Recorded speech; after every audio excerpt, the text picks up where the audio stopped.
Assalamu alaikum dear students, I am your English language coach and I am going to tell you about direct indirect narration. Direct indirect narration, sometimes it happens that students find difficulty in understanding this topic. How they find difficult? Because it's so complicated and students feel that they are not getting the main point that what would be, and there are lot of principles and rules that we are to follow. So हम आपको बहुत ही आसान लफ्ज़ों में direct indirect का use बताएंगे कि किस तरह से आप डायरेक्ट नरेशन को इनडायरेक्ट में कन्वर्ट कर सकते हैं।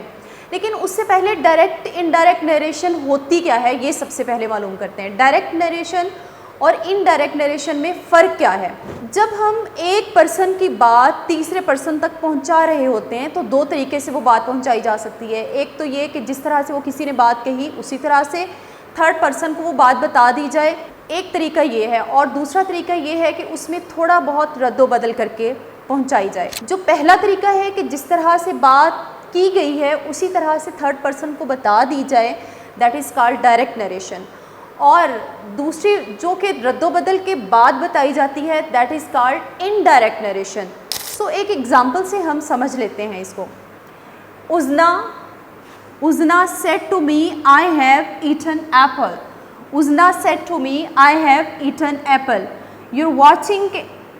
Uzna said to me, Uzna ने मुझे कहा आई हैव ईटन एप्पल, मैं सेब खा चुकी हूँ। अब यहाँ पे ये सेकंड जो क्लॉज है ये इन्वर्टेड कोमा है। जो बात उज़ना ने कही है वो एज इट इज़ पहुँचा दी गई है। Uzna said to me I have eaten apple. लेकिन सेकंड जो एग्जांपल है उसमें कुछ ऐसा है कि उज़ना टोल्ड मी, सेड की जगह पे टोल्ड का यूज़ कर दिया गया है और दैट का इस्तेमाल हो गया है इन्वर्टेड कोमा की जगह पे। She had eaten apple, like subject बी चेंज हो गया है, form of verb like auxiliary verb जो है वो भी चेंज हो गया है। पर्सनल प्रोनाउन की जगह पे सब्जेक्ट जो है वो अकॉर्डिंग टू सब्जेक्ट आ गया है पर्सनल प्रोनाउन की जगह पे। सो यहाँ पे भी चेंजिंग्स आई हैं। यहाँ पे उसमें हैज़ की बजाय या हैव की बजाय थर्ड फॉर्म ऑफ वर्ब और हैड का यूज़ किया गया है। तो यहाँ से ये पता चलता है कि डायरेक्ट नरेशन वो होती है जैसे हम अल्फाज किसी के मुंह से सुनते हैं वैसे ही थर्ड पर्सन को बता दें।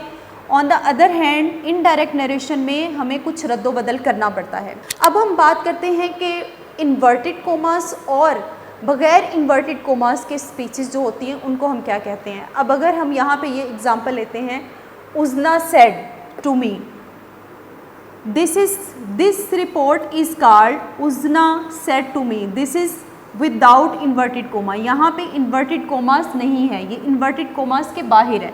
जब ये इन्वर्टेड कोमास के बाहर है तो इसको हम रिपोर्टिंग स्पीच कहेंगे। और जो दूसरी स्पीच है आई हैव ईटन एप्पल जो कि इन्वर्टेड कोमास में है, इसको हम रिपोर्टेड स्पीच कहेंगे। इन्वर्टेड कोमास के बगैर रिपोर्टिंग स्पीच और इन्वर्टेड कोमास के साथ रिपोर्टेड स्पीच कहलाती है। स्टूडेंट्स, जैसा कि मैंने आपको बताया कि इन्वर्टेड कोमास के साथ जो स्पीच होती है वो क्या कहलाती है और इन्वर्टेड कोमास के बगैर जो स्पीच होती है वो क्या कहलाती है। इसके अलावा मैंने आपको ये बताया कि अगर एक शख्स के मुंह से निकले हुए अल्फाज उसी तरह से तीसरे शख्स को बता दिए जाए तो वो क्या कहलाते हैं और उसमें अगर रद्दो बदल किया जाए तो वो क्या कहलाती हैं। तो ये मेरे पास कुछ क्वेश्चंस हैं, आपने इनका रिप्लाई कमेंट बॉक्स में करना है। हम किसी शख्स के मुंह से निकले हुए अल्फाज किन दो तरीक़ों से पेश कर सकते हैं।